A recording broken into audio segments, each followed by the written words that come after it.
every day and night.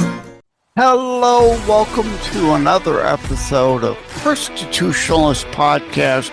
I am your host, Joseph M. Leonard. That's Leonard.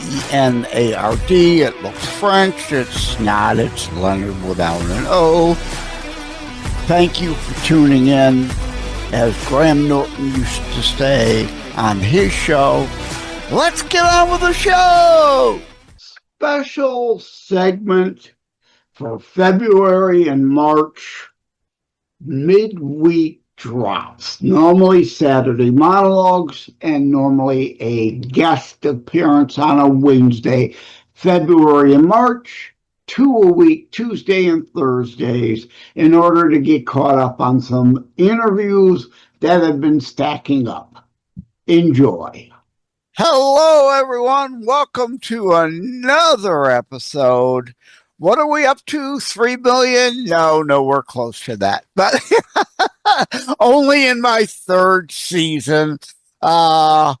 Any rate, Saturday monologues, midweek guest drops. I don't number them all the same. My Saturday monologues are a numbered show, and my weekday drops are specials, so separate numbering systems. Anyway, at any rate, whatever. Joining me today now is Leah Crest, and no, not heir to the toothpaste clan. There's an H in there, CHREST, and she was explaining former husband last name. So, right. So what was the maiden name? The maiden name was Boschert, which was a German name and much harder to spell.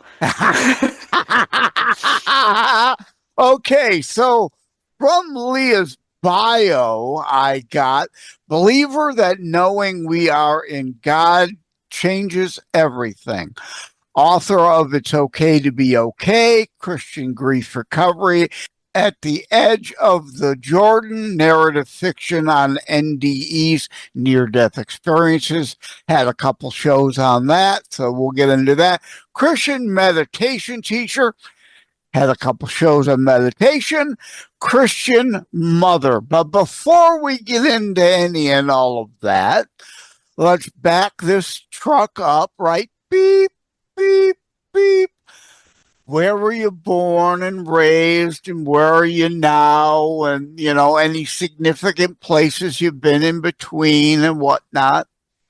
Yeah, sure. So I am born and raised in Maryland and still there. I haven't traveled much beyond that state. You know, it's got oceans, it's got mountains, it's got the rolling countryside, it got big cities, you got farms, you got everything, in my opinion. And you know what's wonderful about Maryland is that there aren't a lot of natural disasters.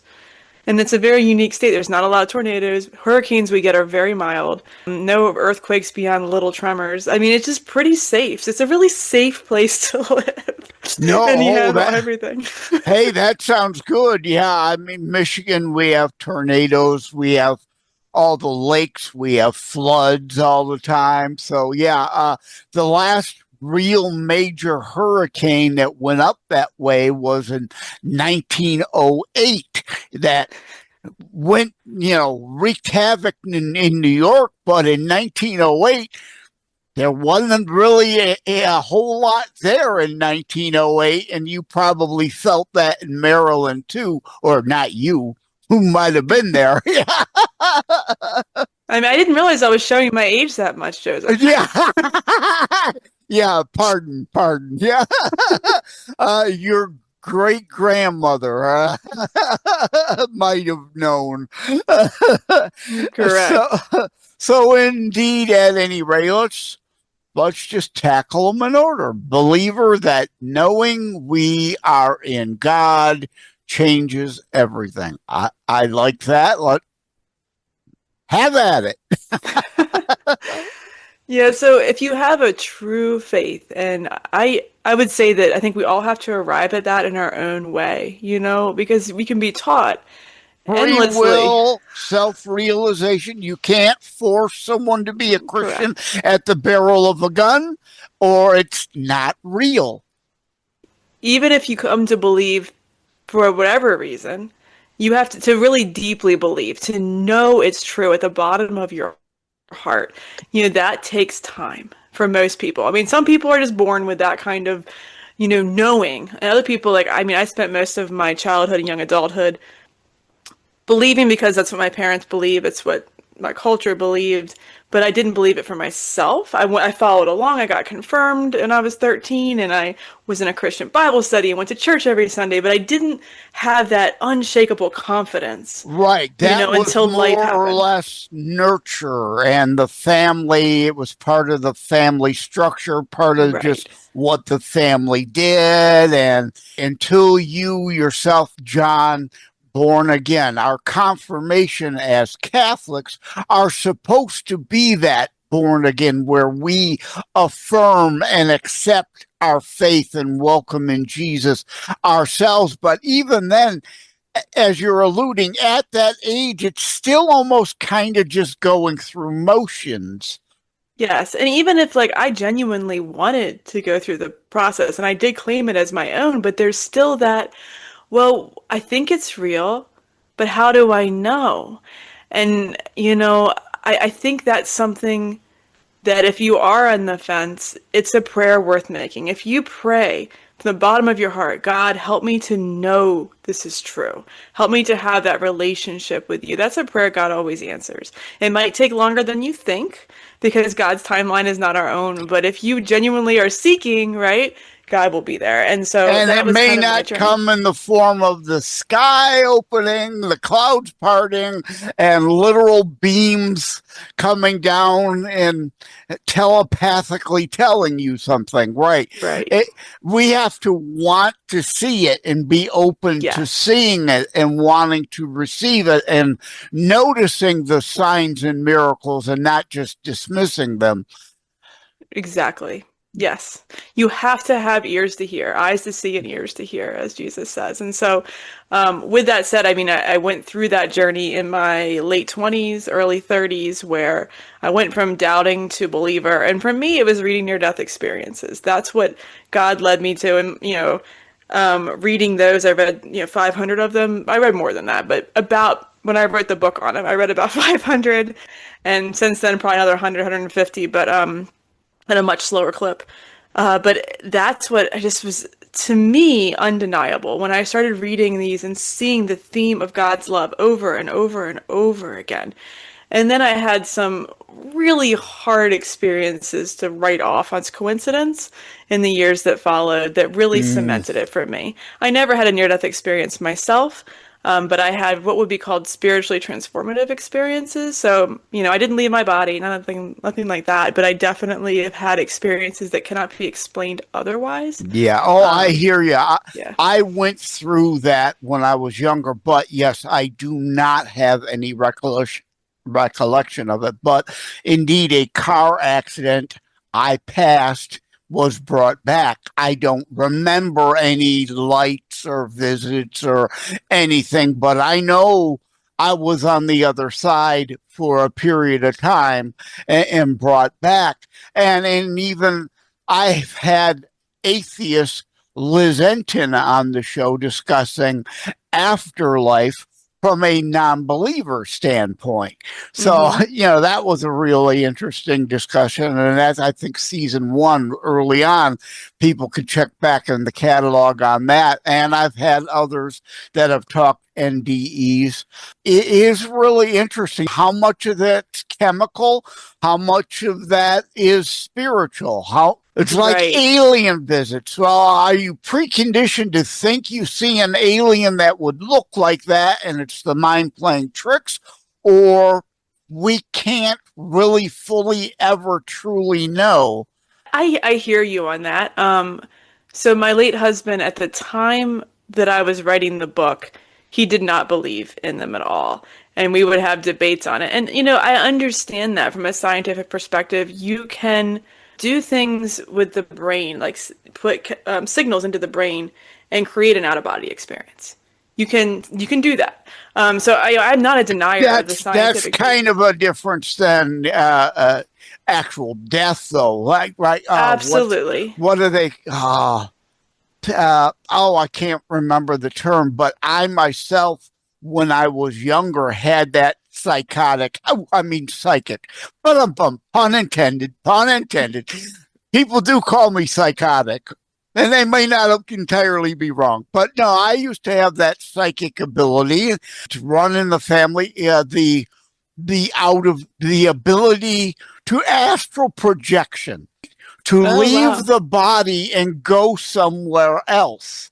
That's different than a near-death experience. I've Correct. experienced the astral projection myself, and I know it was real and not tricks of dreams, because as I get older later in life, I would be to those places I visited and know those places without ever physically having been there before. Stay with us. We'll be right back. Every life is a story. Some just end too soon. Ryan's life unfolds through words on paper, dreams of youth, love discovered, and the challenges of growing up. He found purpose in love, joy in family, and meaning in every small moment. But even the strongest hearts can break, and sometimes life takes unexpected turns. Through laughter and loss, Ryan leaves behind something greater than memories, a lasting legacy. A short story, A Lasting Legacy, by Joseph M. Leonard. A moving reflection on life, love, and the stories we leave behind. Available on Amazon in ebook, paperback, and hardcover editions. By Joseph M. Leonard.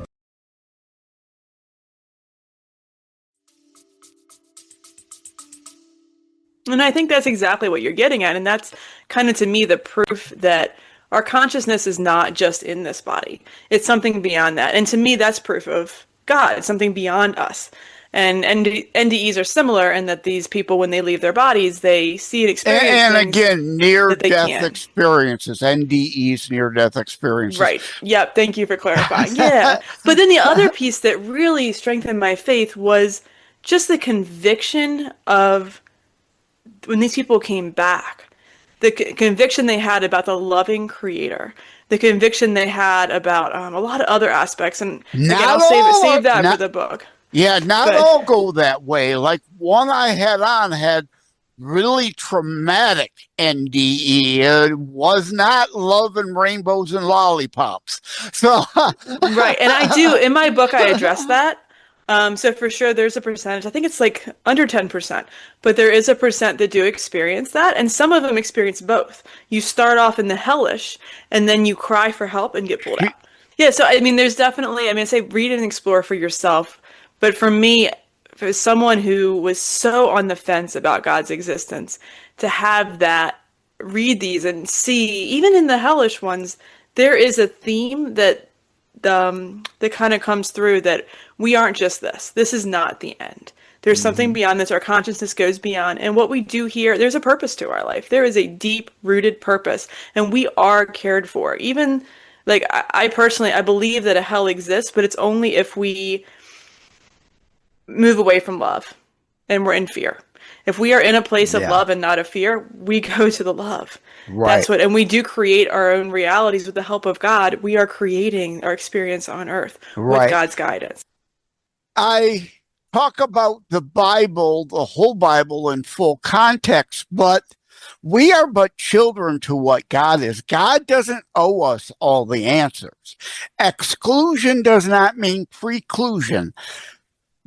A reincarnation is not precluded. So to poo-poo that of the other belief systems is wrong-headed, in my opinion, because we are one continuous soul.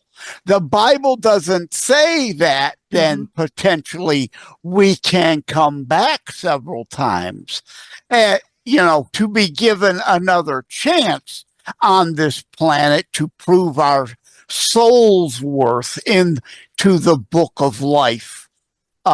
Well, I in love our that. right in our measurements. Yeah, I go into the book of life, try to and tie that back to Osiris and the feather and the soul Oh balance. yeah. Hmm. Yeah, in Egypt mythology, but it doesn't say there's no such thing as reincarnation. It doesn't exclude it from a potential. So perhaps some do go through that. It's one soul. It could be multiple lives physical on this plane, but one soul overall life is what is measured in the book of life for entry into heaven. Does that make sense? Absolutely. So with Christians who are struggling with that, and my book talks heavily about reincarnation because even though I go from a Christian lens, I Yeah, went by evidence. I had no idea, and we just happened to be there at the same. Yeah, Yeah, no, it's one of those things that that's why I self-published, was because I didn't want that taken out. Because if I'm going evidence-based, and I would say like out of the ones that mention reincarnation or not, that are have enough, because some NDEs you go across, you see a light, you come back, that's it. But those that are more extensive, I would say 70 to that could be 75%. purely chemical. And that could be the Yeah, 70 to 75% that go beyond that, where they really truly have an experience of the heavenly realms. Like I said, they come back and they say reincarnation is real, maybe even higher than that. And so it really is hard to dismiss that. So when I talk to Christians about that who are on the fence about it, this is how I talk about it. I say, number one, regardless of how you think about it, do you believe that we're done growing when you die? Because I gotta say, I sure hope not. I know that God wants us to perfect us, right? And so whether we grow more in another lifetime or we grow more on the other side, we continue to grow. Our souls continue to become closer to Christ, and so that is true regardless. And then the second piece Oh, is did you say regardless? I hope you didn't say irregardless no, there. regardless, Oh, okay, regardless. Yeah. I thought you said it because some people their heads will blow up, right? They go nuts with people. I don't care. I'll do it to tweak people and say irregardless, just to No, no, no. knowing it's not correct, but I know it will upset people, so I'll do it just to piss them off. But Oh, got you. No, I try not to ruffle any feathers. And then the second piece is about the nature of these reincarnation experiences. So I personally believe that our soul does have multiple lifetimes. For me, it helps me to be patient because with myself and also other people, because when you walk around and you see a lot of crazy things happening, you can think, you know what, maybe this is their first time around. Maybe they're in kindergarten and I'm in third grade. Can I be a little bit more patient with the fact that I this like may not that. be. Yeah. They're So that's human. Yeah, they're human reality. They may not have a whole lot of wisdom even yet, and as well as right because old souls. right. What explains that? Indeed, if Exactly. maybe your soul has been through a few physical lifetimes, and therefore, 10-year-olds can be so wise beyond their years. Maybe that's coming from their old soul. Exactly. And even if you discount that and you say, no, I don't believe that's true, that's fair. What they may have been experiencing in near-death experiences is just the unity, because we all have the consciousness of God is all inclusive. And so it is possible, in my opinion, that when souls cross over, that they experience the collective consciousness, which includes other people's lifetimes. Oh, And maybe even what not, they're yeah, experiencing is other people's. Potentially. even I'm not ruling it out. yeah, even non-believers, even atheists, right, believe in the collective conscious singularity concept, but separate Hmm. that from the God experience. I of course think it's one and the same. They're just It trying, is. It's in you know. my opinion, it is. Yeah, atheism to me is indeed a religion of itself. It's Yes. just them wanting to claim to be God and no higher authority, potentially, no rules, nothing on them. Anything Mm. goes. But anyway, that's off the beaten path too. So let's kind of move on to. We've already addressed this a little. Author of It's Okay to Be Okay. What was the genesis of that book? So, my first husband, the one last name Crest, like the toothpaste, But with an he H in there, yeah. with an H, so you can find me online. You can look up with an Yes. H, Crest, Leah Leah, and then Crest with an H. Lots of H's in there. Yeah, Um, not like Princess Leia. Leah, there is an H on the end, yes. hmm That's right. My dad claims I was named after Princess Leia. I said, honey, or I said, Dad, that's not honey. I said, Dad, that's not how you spell it. So I don't think that was right, but that's okay, I get called Leia too sometimes, and I'm cool with it. But so my first husband passed away when about 4 years ago, a little over 4 years ago, and so my faith had solidified extensively, very much, very solid prior to his passing, and I had even had I wouldn't call it a vision. Again, a spiritually transformative experience. I can't explain it any other way. I was out on a dog walk and I felt this deep peace come over me. I was told that my husband was going to die. And I was told not exactly when, but I was told while my children were still young, which kind of limited to the next couple years. And 9 months later, he passed. And it was sort of expected, unexpected. Because even though was in denial about like, no, this isn't happening, and pushing back on it, being told that and being held in this love where I was told it was the best for everyone involved, that everything was going to be fine. And of course I fought back, and as I was going on this walk and feeling this blanket of love, I kept thinking and saying to, my angels, my guides, however you want to define that, the Holy Spirit, no, and is there anything I can do to prevent this? What can I do? And the answer was, stop. You can't. It's happening. Accept it.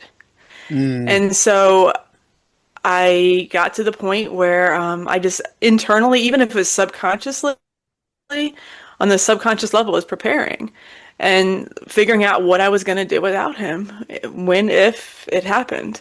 So it didn't throw me as much as it could have otherwise. And I was able to, mother through it and still go to work and all that. But the grief, I think, my faith and having been told ahead of time and then have it happen, it was just kind of like, wow, God's got me. He told me it was going to be the best thing for everybody involved. Can I just trust this? Can I trust that it's the best thing even for my husband? Like, I couldn't see it, but maybe I don't understand everything. I don't understand God's plan. Can I just let this go? Yeah. And sometimes, in this case, it sure sounds like it was part of God's will and God's plan. And again, God can turn bad things into good. And sometimes bad things happen to good people, and it's not all even part of God's plan, but in post, God can turn it into good. That's not where I thought that story was going to go. And because what popped into my mind was I thought you were going to a visitation after death. Well, and I have one of those experiences. Oh, wow. When my grandfather was older and dying and in the hospital, and I needed to work midnight shift for whatever reason. And indeed, at 3 a.m, he visited me. I knew he passed. I called my mother, woke her up. Grandpa's passed. Your dad has passed. And sure enough, check with the hospital. Yeah, he's passed. So whole lot of things that just can't be explained as right. Coincidentally, I thought it, so I think it happened, but no, it didn't really. No, because I'm not, you're not, we're not all the only ones with that story. There are too many stories for those to be happenstantial, coincidental things. And it's interesting how, I think our world is, I don't even know how to describe it. The consciousness of the souls who are here right now is elevating. That's the best way I can describe it, that the souls here and whatever, I think we are becoming more Christ-like. Very, very slowly. I think there's still some that aren't, but I think there's more of these experiences happening. Far too many that aren't. Yeah. But there's a lot more. I feel like since I was a child to now, it's so much more accepted for us to have this conversation, Joseph. It's so much more accepted than it would have been 30, 40 years ago. Oh, and especially a couple hundred years ago. Oh Even my though gosh, yeah, you'd be burned. Yeah, well, a couple hundred years ago, in a way, they were far more religious and in the faith than we are now. But Right. as you said, yeah, if I would have said that story about my grandfather in Salem, I'd have been burned as a witch. Right, exactly. And so these things are much more prevalent. I joke with my children, my two boys, because we all have different. I joke that it's like Encanto. Have you ever seen the movie Encanto or Encanto? I don't know. Oh, It's yes. a kid's Disney movie. Yes, Yeah. yes. The Mexican Day of Death, or right, yeah, I remember that. And I liked it. every member of that family had a different gift. But they were all united. And I said our family is kind of that way. And so when you said you saw, was it your dad or your grandfather? Grandfather, yeah. Oh, grandfather. Day of the Dead. The Mexican thing is the Day of the Dead celebration. Correct. Yeah. Yes. Yeah. So when you saw your grandfather, I've never seen anyone or anything in the spiritual side. I have dreams, I have deep experiences like knowings, but no seeing. My oldest son sees everything. He can be taking a walk and be like, there's this over there, there's that over there, this is behind me, there's my dad, there's my grandfather. When we're younger, we're not ingrained in this. No, the reality of the here and now when you're not, and I think most people have psychic abilities or ability to see beyond, and it's beaten out of us. When I was younger, I saw my great-grandfather in my parents' basement as a child. I hated to go down there. I knew there was a ghost down there. Decades later, finally figured it out when seeing an old picture of great-grandpa and his bowler hat and the mustache. That's who I kept seeing as a child. Now, why great-grandpa would be in mom and dad's basement had nothing to do with that land or property, obviously long past before it was ever developed, but yet there he was. And that's cool. Yeah, I believe everything you say and my son says. He's almost 15 now. He lost the ability for about 4 or 5 years, and then it came back, and which is interesting. And then my youngest son, he's a sixth grader now, and his has started to pick up a little bit, but his is totally different. For him, he dreams things, and then it's weird nuanced things, like eating a pancake and saying one particular phrase. And he's like, Mom, I dreamed that last night, and it's happening. These little weird things. He's like, and I said, Sweetie, I believe you. I believe you because it's like Encanto. Like, everybody's got a different gift. Again, growing up, my mother, on my mother's side of the family, there's always been a degree of psychic abilities. And yes, I've to not just the astral projections, but also being places in dreams, and indeed that extreme case of deja vu. I've been here, and it isn't deja vu because I could specifically remember I dreamt it. This is different. I understand deja vu, and sometimes it is that. So, some hearing all this for the first time might be thinking I'm crazy and you're crazy, but your kids are crazy. And people do. And it's interesting. What I would say as a response to any of that, and it's like, whatever, I used to think my grandfather, when he would tell me the things that he had seen and done, because he had these abilities too, I really did think he was hitting the loony bin. I really did, until I had my own experiences. But what the test, though, was for me, and this is where it gets to the important stuff, it was his character. Because if you have psychic abilities, don't matter. If you go back to Paul's letters, right, in Paul's words, you could have all these gifts, but if you don't have love, you have nothing. And so as I was whatever the word, however you want to talk about this awakening of the soul to the reality of God and to my own purpose in this life. As that happened, I had multiple mentors talk to me, and one in particular said, Leah, do not get stuck on the flashy things, because the flashy things don't matter. They look cool, they look interesting, they draw your attention. Oh, I want to have that experience or this experience. And even physical, like the Bible doesn't say the love of money or money is the root of all evil. It doesn't say that. It says the love of money. We're human. To want to have and acquire nice things isn't the sin. We all want that. It's getting caught up in it all and craving more and more of it and allowing jealousy of what others might have and wanting to covet that then becomes the major sin. It's all complicated. I say all the time, the context of the Bible. You can't just pick one scripture and the whole thing adds additional context. And we've already talked more or less NDEs, but the book on that itself is Edge of the Jordan.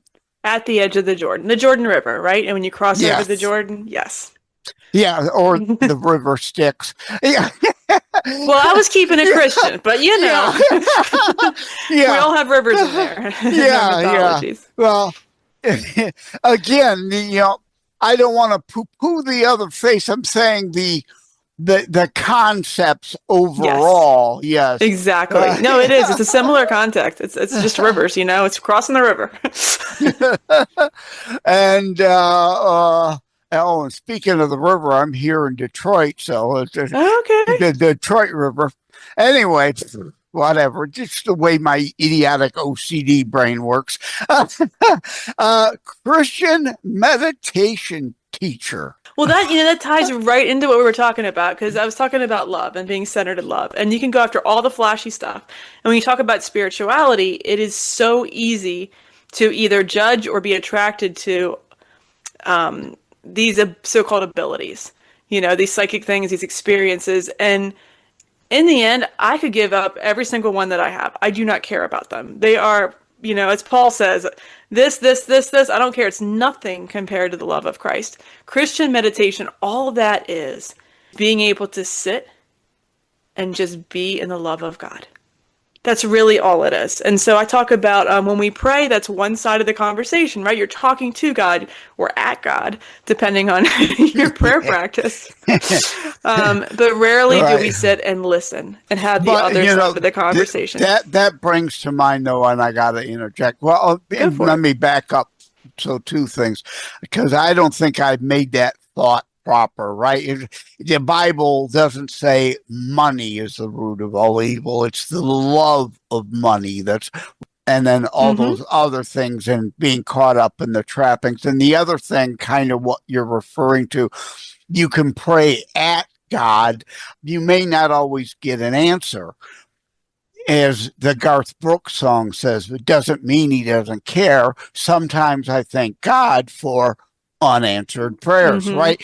There might be something better planned for me down the road. I'm not getting what I'd like to have in this situation, like, whatever. In the case of the song, it was his old flame, as he says in the song, right? Had he not gone through that relationship and it fell apart or it just didn't happen, he wouldn't have then met the person he's with now. Right. Exactly.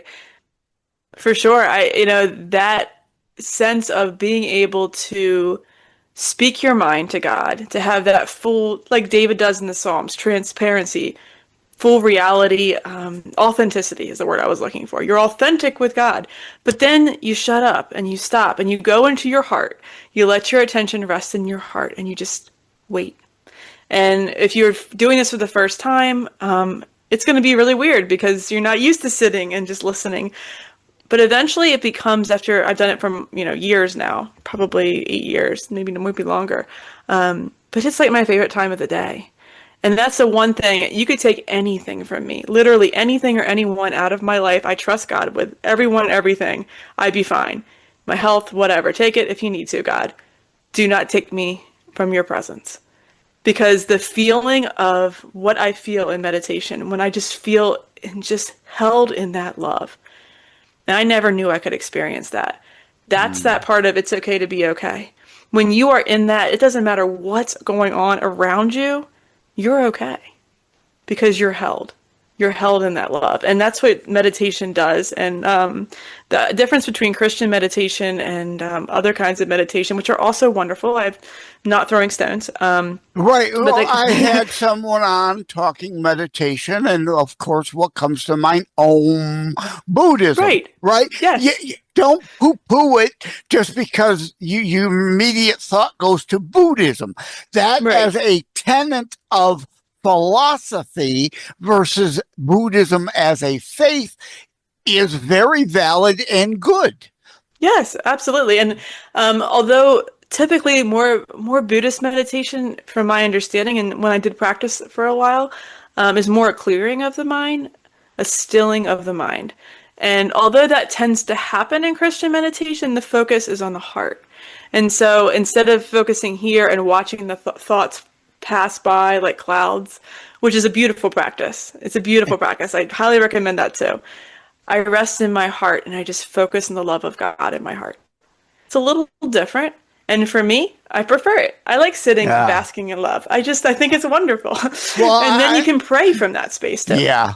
And I can never, my audience knows I can never pass on the lame puns and whatnot. If I did meditation of the heart, I might start thinking of cows or pigs because I had TAVR heart valve replacement. So I've got pig or cow parts in my heart. My aortic valve had to be replaced. Oh, okay. So, yeah. You never know what might happen. Yeah, the OCD brain just, immediately goes to these stupid places. Anyway, thank you, Leah, not Leah, Crest, but with an H in there. Your name is a mess. Yeah. Leah Crest for joining today. It was a great conversation. Thank you. Take care. God bless. Thank you. Like and subscribe to Constitutionalist Politics Podcast and share episodes. We need your help. Thank you for having tuned into another Constitutionalist Podcast show. I really appreciate that you stopped by. Again, please like, share, subscribe. We need you to help spread the Constitutionalist movement. Thank you again. Take care. God bless. Love you all. Joseph Leonard, stand up for what is right. Loves God and shares his message every day and night. Believes in freedom and making his voice heard. Shared his message over all the earth. God loves Joseph for all he'll do. Stand strong and God bless you.